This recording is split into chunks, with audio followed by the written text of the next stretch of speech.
I've been told I have 5 minutes, so I found a timer on my phone. So on behalf of the family, my mother-in-law Barbara, who would be married 65 years tomorrow to Bob, and my brother-in-law Jim, and my wife Robin, and all of the family, I thank all of you who drove so far to come here today in support of the family. And I thank all of the community of Tomoka who has been so supportive of Bob and Barb, and they've had such a great time in the last 15 years that they lived here. And thank you for being here today. And in the future, thank you for supporting Barb as we go on. And then last but not least, man, I've heard a lot of homilies in my life, but that was the most awesome one I've ever heard. So thank you, Father.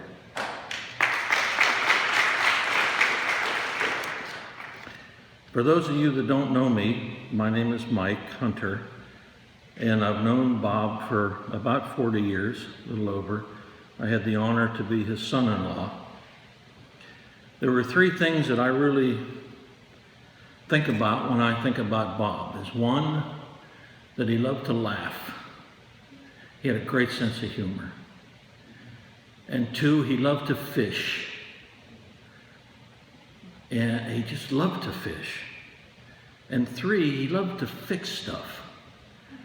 I don't think he ever came across anything that he felt he couldn't fix, whether it be his car or carburetor or brakes or a fan, a rectifier that needed diodes. He was a genius when it came to fixing stuff.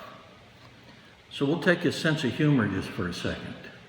I told him a lot of jokes in 40 years. Most of them were corny. I got them out of Reader's Digest.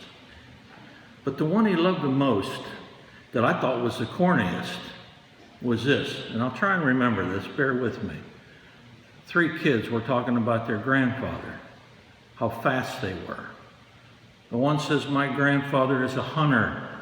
When he shoots the deer, he puts his rifle down. He runs to the deer, he gets there before the bullet. The second kid says, my grandfather uses a bow and arrow. He shoots the pig before the arrow gets there. He's there. And the third grandchild said, well, my grandfather is an aerospace production engineer.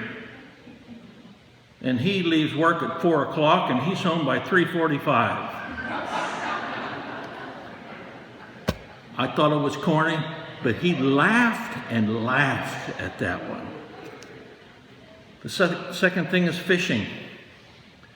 I think the greatest times of his life were spent with his son Jim and his grandson Chris on the St. Johns River, just fishing, drifting, talking, bonding.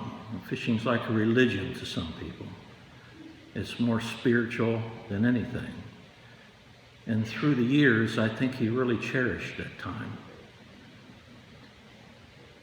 And of course, fixing stuff. He was just the best at everything. You know, there used to be a fellow in our golf group. His name was David Stein. He wasn't like us. He was academic, intelligent, quiet, had manners. We were everything he wasn't. And he was always doing research papers. And we remember one time he did a research paper on people dying. There are 3 things that they wanted to know. Have I loved? Have I been loved? And has my life made a difference? Well, with Bob, has he been loved? Ooh, his family loved him so much, and he will be missed. Did he love? If you knew that he loved you, there was no question. In fact, the last thing that I remember out of his mouth was, I love you with all my heart. So love was so important to him. And has my life made a difference?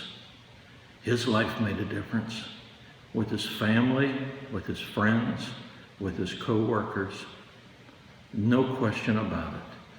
He was a good man, an honest man, trustworthy. That's really all you can say if you lived your life like that. The last thing I want to say is I think none of us are going to be here in 100 years, right? No, with the exception of Ryland, maybe. 105 years, buddy. If you last that long, that's pretty good. I don't think anybody will speak our name in 100 years. We'll be a memory. So I just ask everybody here to now just keep Bob in your prayers every day, in your intercessions. That will be so important to him, and I know it's important to his family. And I know when he passed, that the Blessed Mother was there with St. Pio and all the angels and all the saints waiting to embrace him. And when he got through that crowd, there's no question in my mind that Jesus was standing there, arms open, 2 fishing poles, and said, "Come on, Bob, I got some fish that you won't believe catching. Come with me, my good and faithful servant." Thank you.